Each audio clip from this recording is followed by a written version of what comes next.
I just wanted to say thank you, both to Theta and Rick, for joining us today. My name is Katie DeMeo. I'm with AIM Consulting. I'll be facilitating this meeting, but you'll see in your little screens here, we have our project team. And I'm just going to introduce us really quickly before we go over. We're going to go over a very brief presentation. You're going to be able to remain unmuted, muted. You can put questions into the chat box. You can stop us at any time. You can ask any clarifying questions, ask us to go back. Again, since we just have a few people in this meeting is yours. So just let us know what you might need. Oh, we got another one. Wonderful, Stan. And we might have some more people joining. But again, my name is Katie DeMeo. I'm with AIM Consulting. I have my colleague, Angelica Williams, with us. We have Ryan Punganabin, butchered that, with the district engineer with Paradise Valley MMD. We have Eric Harrell with ENGO. He's the principal. We have Hallie Ralston from ENGO, the staff geologist. And again, we are here with AIM Consulting. So Angelica, if you want to share the screen up. And again, just in case if Stan didn't hear me earlier, again, this is going to be a very brief presentation, but since there's only 3 community members in the room here tonight, you can put any questions into the chat at any time. You can raise your hands. You can unmute and stop us. Please don't feel as if that is a burden for us. This is your meeting. We would love to kind of go through this and allow you guys to stop us at any time. And so again, as you can see, you can use the chat box, raise your hands. We're going to have a few items on our agenda today. Again, I'm just going through some brief introductions right now. We'll have the presentation, a brief question and answer session, let you know how to stay involved, get you the website address, get you the active email address, and again, just creating a conversation here with you guys tonight. So thank you again. Yeah. Quick question for you. You're mentioning somebody named Stan. They're a resident? Yes. Are there any other residents on the call besides Stan?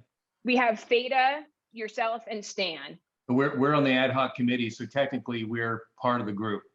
Aha, so you guys are part of the group. So we have one resident on the phone on the call then. Wonderful. No, that's not wonderful. That's bad. Well, we're happy to have someone here tonight to hear the presentation. And we will have another presentation here in about 3 weeks, and another opportunity for the community members to get involved. And with that, I'm going to turn it over to Ryan. Yeah, so thanks everyone for joining us here this evening. One of the things I wanted to acknowledge early in the presentation for Rick, Theta, and Stan is I do realize that there is another town hall meeting that's scheduled for this evening at 6 o'clock. So our goal of tonight's presentation is to run through these slides, get through the information that we have, leave some time open at the end for questions, but be able to let you guys head out by 5:30 so that you can make it over to the golf course and attend that meeting if you would like with Councilwoman Bertani. Appreciate it. Yep. So with that, I know a lot of this information will be a repeat for both Rick and Theta. But just it is being recorded and this information will be posted online for folks to have. So real briefly, the area we're discussing is showed here on this slide in black. It's the Paradise Valley Maintenance and Monitoring Geological Hazard Abatement District. And it encompasses about 288 homes, Paradise Valley area just north of the golf course, and it's shown here on the slide in black. So go ahead. Next slide, please. So what is the Paradise Valley? So what? Oh. So what is the Paradise Valley Maintenance and Monitoring District? It's a geological hazard abatement district that was formed to cover a multitude of things within the area, but one of the key purposes is to finance the prevention, mitigation, abatement, and control of geological hazards. It's worth noting that within the state of California, these are pretty specialized, and they're pretty unique. There's only 35 within the state of California. Go ahead, next slide. So what does the Paradise Valley Maintenance and Monitoring District provide? The services, we go out and we clear out the storm drain improvements, if those concrete line ditches in the back area against the slope. We monitor earth movement and any potential landslides in the area. And we also conduct weed abatement on the back of that hillside. Next slide. So why are we here today and why we're presenting this information is a couple years ago, there was concerns that were brought back to our board. And at that time, there was a pretty healthy reserve, an increased level of annual assessments. So a brief update on where we're at in 2022 is our current balance is roughly $1.5 million based on a 2018 reserve study that we had completed. It says that 1.7 million was anticipated for that reserve. And that was the concern that we have. And next slide. So based on that information and based on direction that we received from our board, they requested staff to take a look at what would be an appropriate annual budget and what would be an appropriate reserve that the Paradise Valley Maintenance and Monitoring District should set.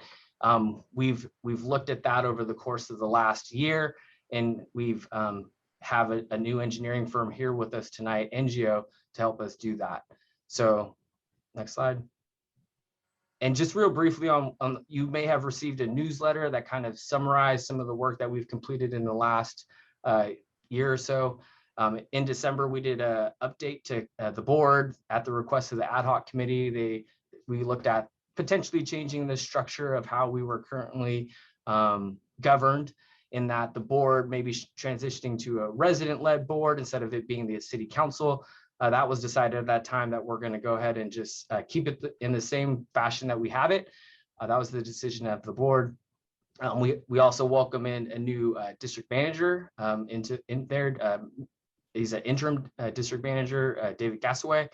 And then we also, like I alluded to, we have a new geotechnical firm that we have here today, Eric and Haley with NGO. They've replaced Cal Engineering and Geology, and they are really our subject matter expert, helping us on our day-to-day operations and maintenance of the GAD, as well as they've been tasked with handling updating the plan of control, our engineer's report, and the reserve study. So with that, I want to pass the mic on to Eric, and he could kind of walk us through the work that we've been doing with them over the last 4 months. Go ahead, Rick. If I could really quickly, just for the sake of everybody understanding it, NGO is the original geological company for the GAD, and they were our company in the formation of the original GAD. And then in 2020, when the board said, go out and find a new company, CE&G was selected. They were not able to maintain or do their job. So we went back to NGO as our second company, our original company. And so they are helping us to work through their original work. So they do have a great deal of understanding about the GAD because they were our original company. They're not new, in other words, is what I just want to make sure the listeners understand. And we welcome them back. Thank you very much, Rick. I did look through a little bit today just to see when I wrote the first letter on this GAD SSNGO, and it was in 2002. So we have a 20-year history with this project. So thanks very much for acknowledging that. Just real briefly, I think, just for informational, NGO is a company that local company. We're an employee-owned company of geotechnical, civil engineers, geologists, hydrologists, environmental, and laboratory testing. So we have a lot of capabilities. We're headquartered here. Our main office is in San Ramon and has been for most of the 50 years we've been here. And so just a good place to work with. Like I said, last year, we just celebrated, really proud of celebrating our 50th year as a company. Next slide. So why would you bring NGO in on this is NGO has a history with the GADs in California. We were involved in the first GAD formed in Northern California for a new development in 1986. So we have about 35 years of 36 years, I guess, of experience with GADs in California. So we feel like we have a good knowledge base to apply to each individual GAD. We also have been managing, we manage about 14 GADs where we provide day-to-day management services. And that's been since 2005. And I'm happy to say that NGO as a company, of all the GADs that we've worked on for day-to-day operations, we still maintain all those GADs as clients. So we're still up to 17 years later, we're still the manager for each of those GADs. So something we really, feel privileged to have done and want to continue. So what are we doing? We have 3 documents we're currently working on. Oh, sorry, next slide. Thank you.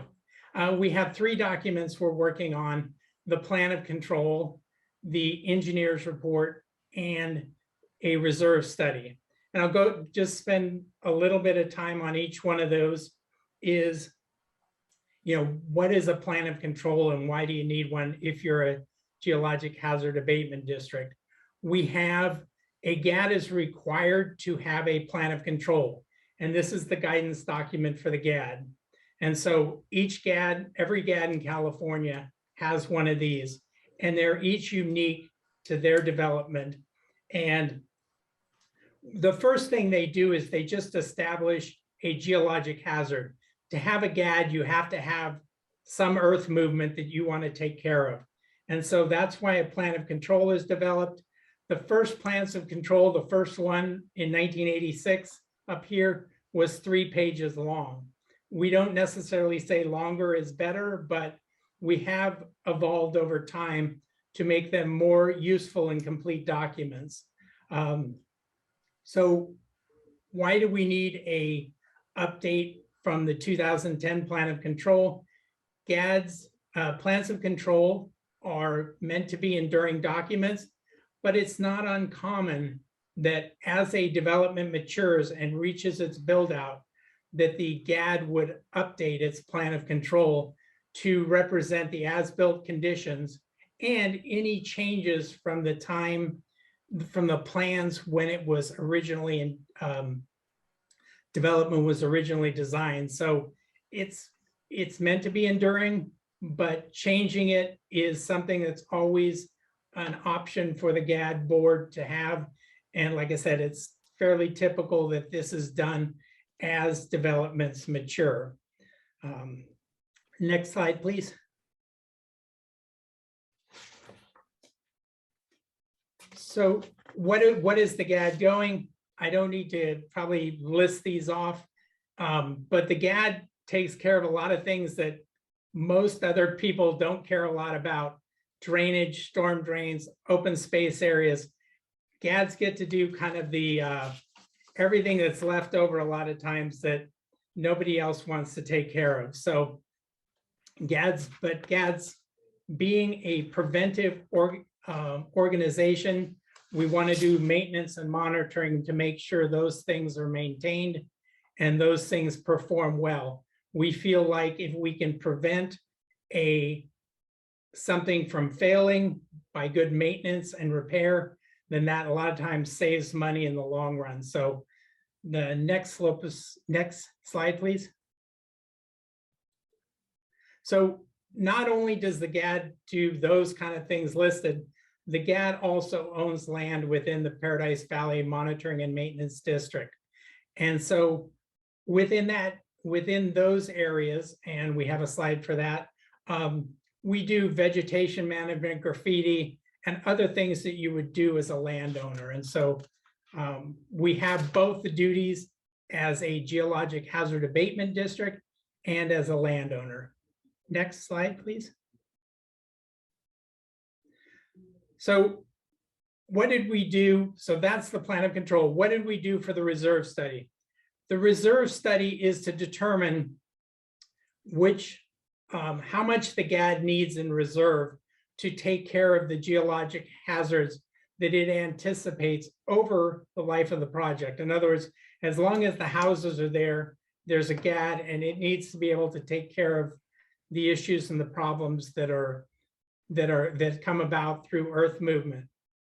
So we did a reserve study in 2018.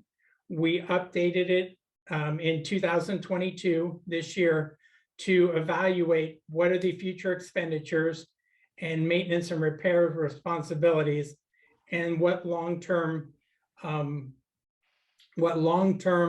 funds would be needed for those type of repairs. Just to give you an idea, Haley was talking to one of our other GAD managers within the last couple of days. They have a GAD down here in San Ramon on a single repair. Just for instance, this is not the case for this. They just spent $5 million on a single landslide repair out of their reserves. And so we're trying to evaluate uniquely what does the Paradise Valley development need, and what's the target number for that reserve that's appropriate for this GAD. Next slide, please. So what does this come down to is the third document is kind of what's the funding source? What is the amount of funding this GAD needs? And what's that going to be based on? And so it's based on the plan of control. The plan of control outlines the scope of services. The GAD takes those scope of services and puts estimated funding for each of those items. And those are based, real generally, they're based on the special benefit that any parcel within the GAD is receiving, a residential parcel. So it's what benefit do they receive? And that's what the engineers report, how it allocates the assessment, apportions the assessment. And we did a 2011 engineers report. Obviously, two of the areas, Paradise 360 and the Ridge, have been built since the time that report was done. So in this one, we're able to look at the exact as-built conditions. We're also able to analyze it in light of recent court decisions on GADs and Prop 218 apportionment. So we looked at that, and we did provide an updated plan of control, engineers report, excuse me. Next slide. So this is a snapshot out of the current draft of the engineers report, and it shows the generalized categories. We have adopted this. We have revised this based on numbers. So even the most recent drafts we've been circulating, this is an update. And what we have is a downward trend in the budget based on lower administration costs and maintenance activities that we're anticipating for this GAD. So we have, the budget has gone down significantly since previous iterations of the plan of control and reserve study. And this is something we're refining as we go along through with the committee, and we're reviewing these and adjusting them to, by the time this gets to the board, have an accurate, make sure that we have the final numbers that we want to present. But we are, these are well thought out numbers on this. Next slide, please. So this just gives you an idea. Shows what the three developments within the GAD, the estates, the Ridge, and Paradise 360. Those are areas shown there. We've with all the residences. We also show the large green area that is the GAD-owned properties. The other thing on this map that kind of will be important for the next slide is there are certain homes that are right along the base of the open space slopes, and those are shown in blue. And we have provided for a different apportionment of the assessment based on their benefit by getting slope protection. The other improvements within the GAD are all divided among the residents, all the other improvements out there within the Paradise Valley district. Next slide. So we have two things, and I'm only going to talk about part of this slide. Brian is going to be working on the last column and has some additional information he wants to provide. We have looked at how the budget, that $108,000, would be apportioned over the long term. And so we have developed 8 categories within those homes for the special benefit they receive. And again, these are based on the most recent numbers. They're solid numbers, but we're still developing these, and they are still draft till we come to the final versions.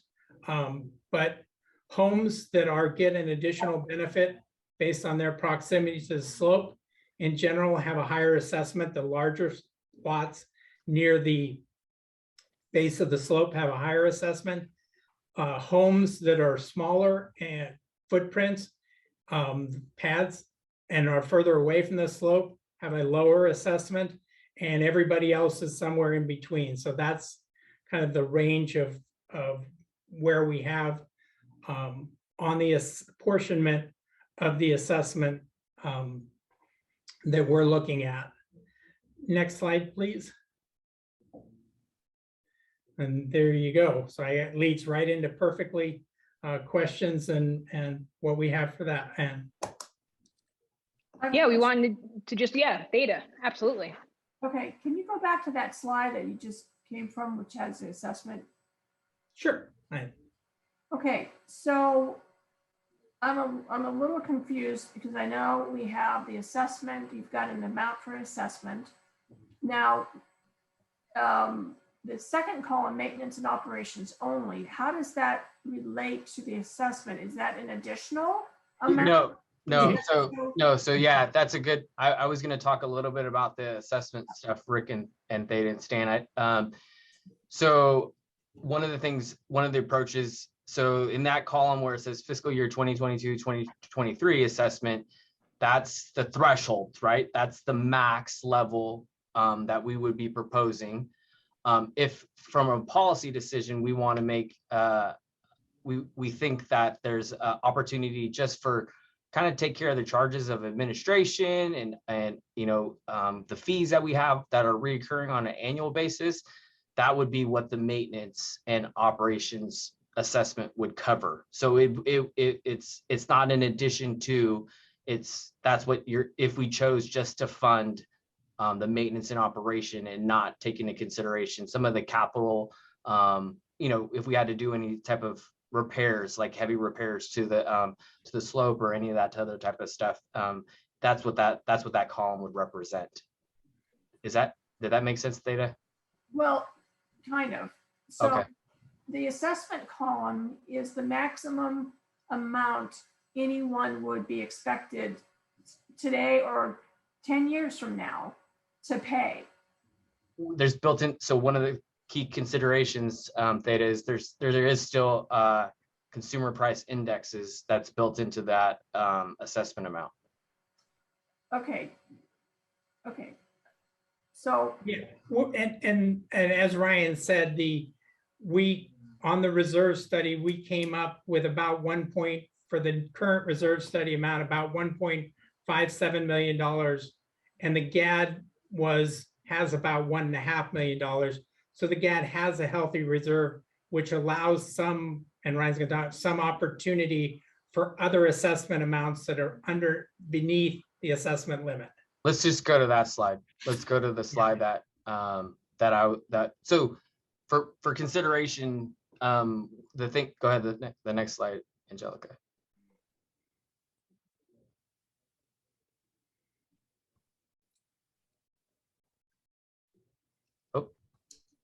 a bit laggy.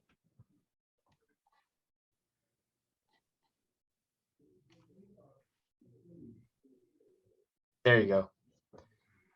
So what we're considering, Rick and Theta, and we didn't have an opportunity to talk about this in advance of this meeting, was these two scenarios. So option one, as it's laid out here in that column on the right, would cover our administrative charges and ongoing costs and some of those things that are happening on an annual basis. And then option two, so that's the maintenance and operations only. And then option two would entail the GAD or the PVMMD not levying an assessment for 22-23. And that's based on the fact that the new reserve study shows 1.57 being the set goal. We have about 1.5 available, or we're projected to close the year, this fiscal year. We're projected to close this fiscal year with about 1.5. So that option is on the table, with the understanding that if there are risks, if there is an event that occurs, we may need to reconsider in subsequent years. But based on, we recently just did an evaluation of the Hill just this past winter. We have NGO in tune and in line to kind of continue the good work that we see today. So that's why we're bringing that as an option for the residents' consideration.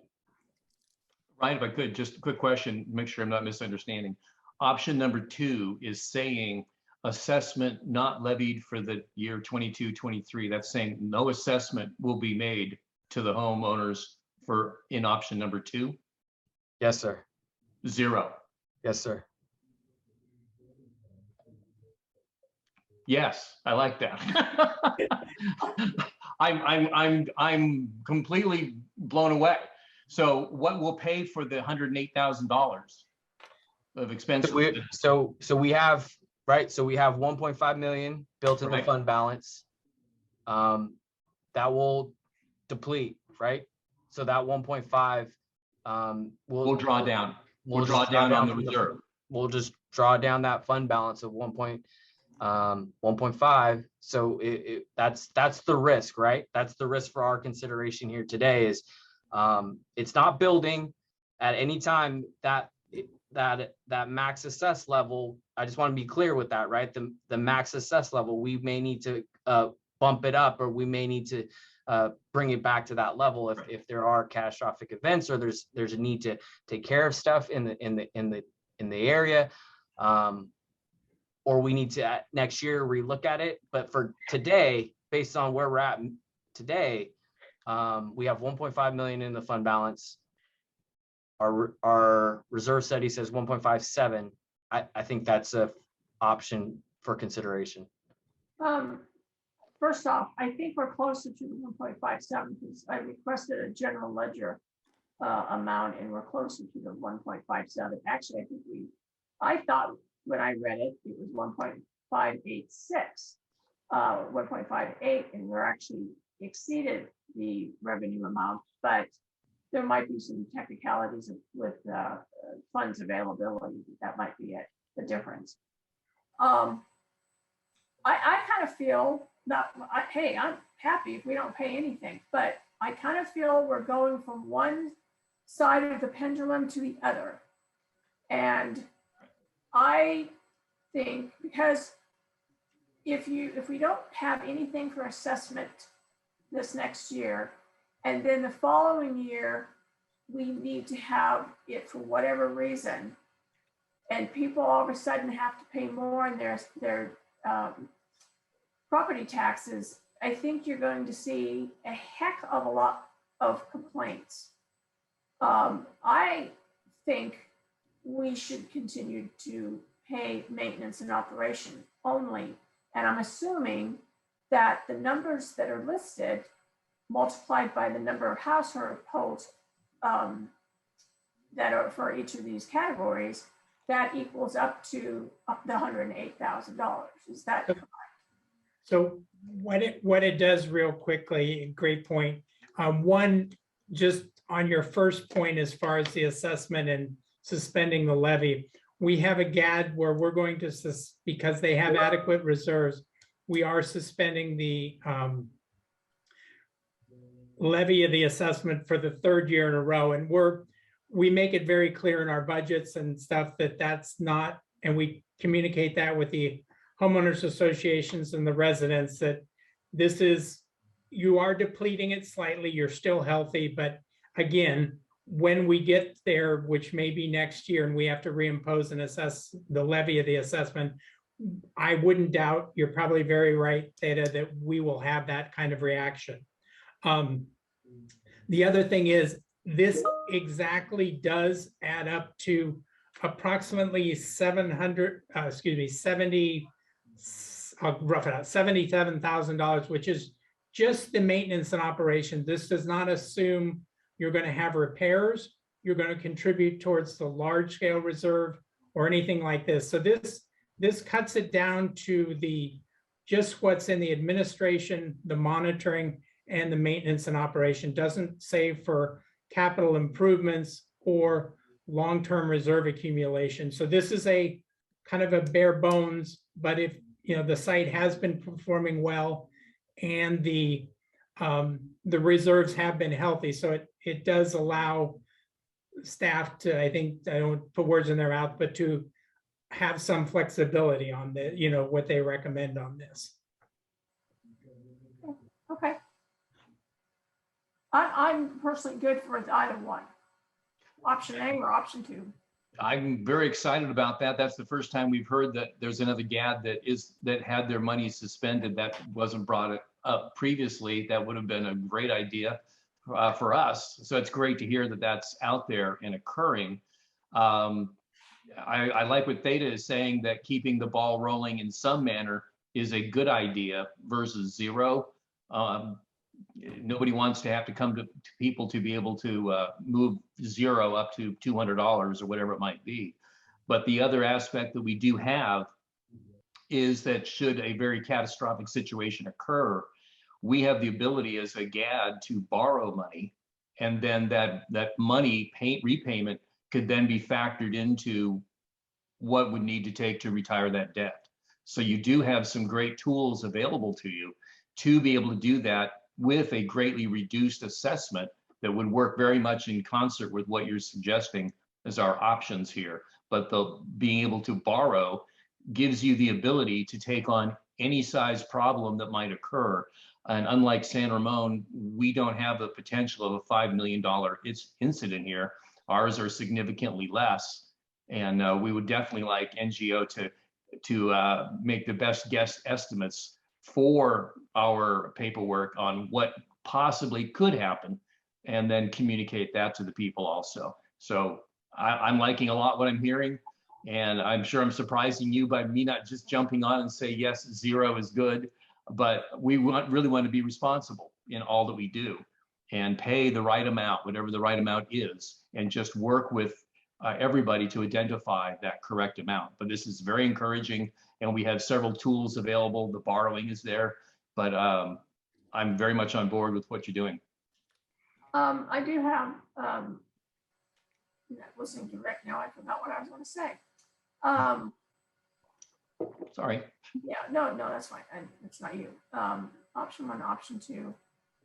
Yeah, and I'm just going to put it, well, I'm not going to say it. I'll talk with Ryan. It'll be after the new year. Well, so I was going to say, one of the things, I didn't want to cut you off, Theta, while you're in the middle of it.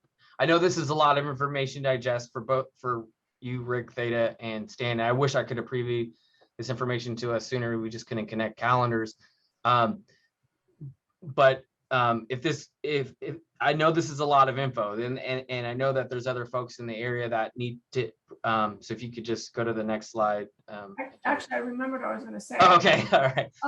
Whether or not you do option 1 or option 2, and I'm assuming something's going to go out, that you send some type of letter to people, to everybody, explaining to them what's happening, because there's going to be a lot of questions and I think confusion when somebody this year paid $800 and in the past has paid $1,100 to either not paying zero, because my question would be, if I didn't know anything about this, hey, did somebody make a mistake, and am I going to get charged double next year?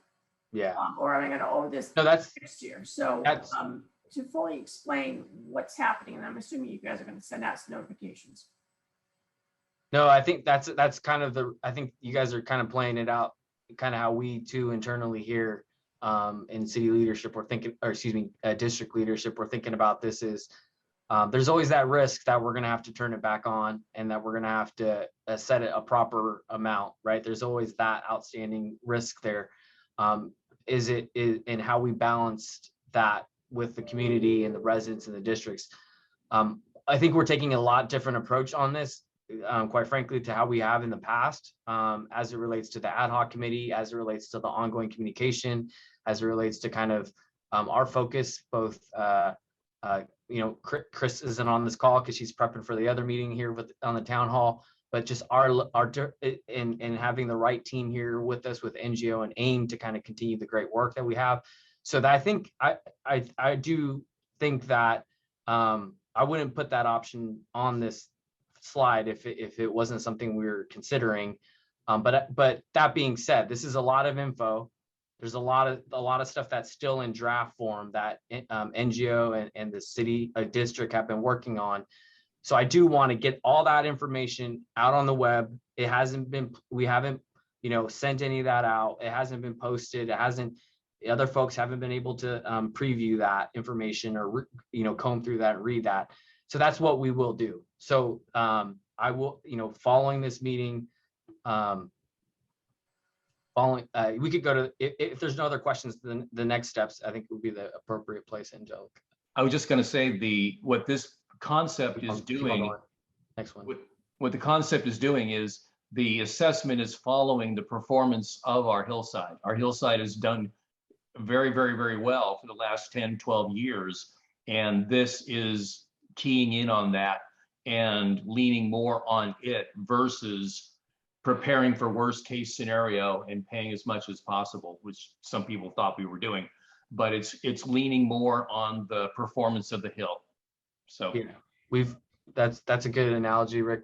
We went out in January, looked at it, and did the hard work with NGO, and this is our recommendation. So on that note, like I said, there's a lot of info that we've presented that NGO has been hard working on. I know Rick and Theta have been part of that process of going through that. Stan, you haven't been privy to all that, but yeah, we'll post a lot of this information. The recording of tonight's community meeting, we'll get all that onto the website. Give us, tomorrow's Friday, so give us till next week to kind of get all that stuff put together, send that out.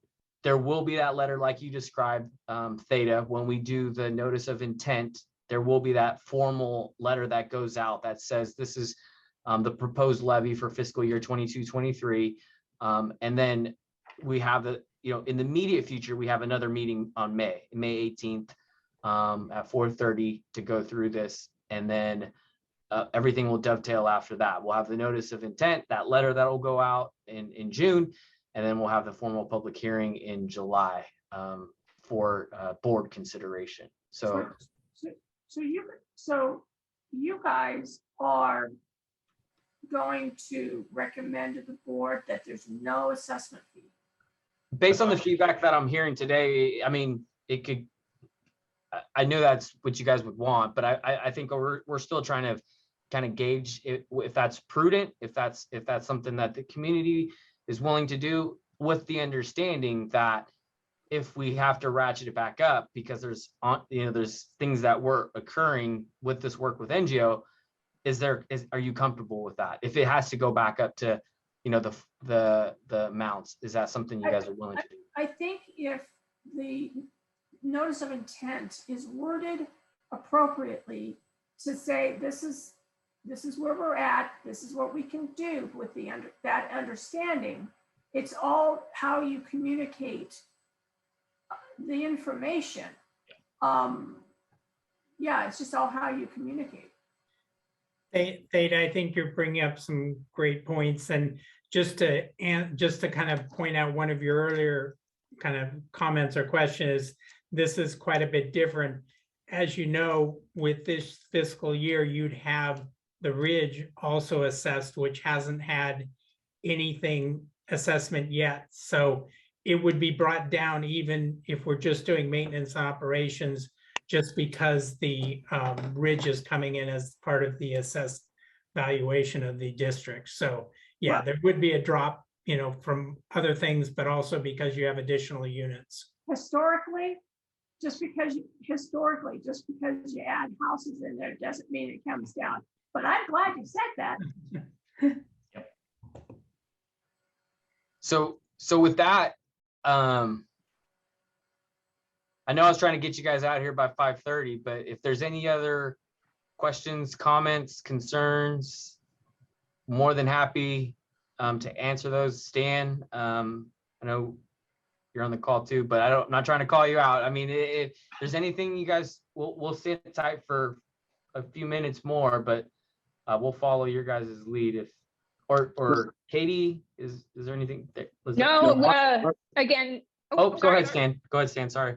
Oh, no, I was saying, I know I'm quite happy with what I'm hearing as well. And I'm just hoping that we can get more of our community in on this to find out exactly what they want to do. But yeah, if that wording is correct on there and you spell out the cons and pros, I think that would pretty much win over the approval of whatever way the community goes with.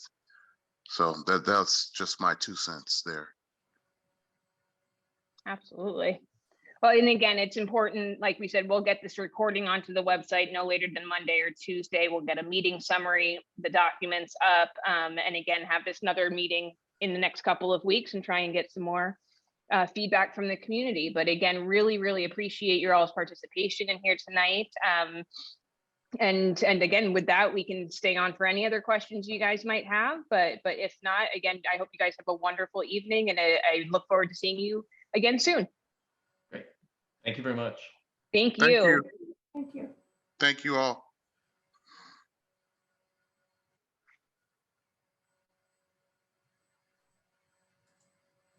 See you, Theta. Bye. Bye.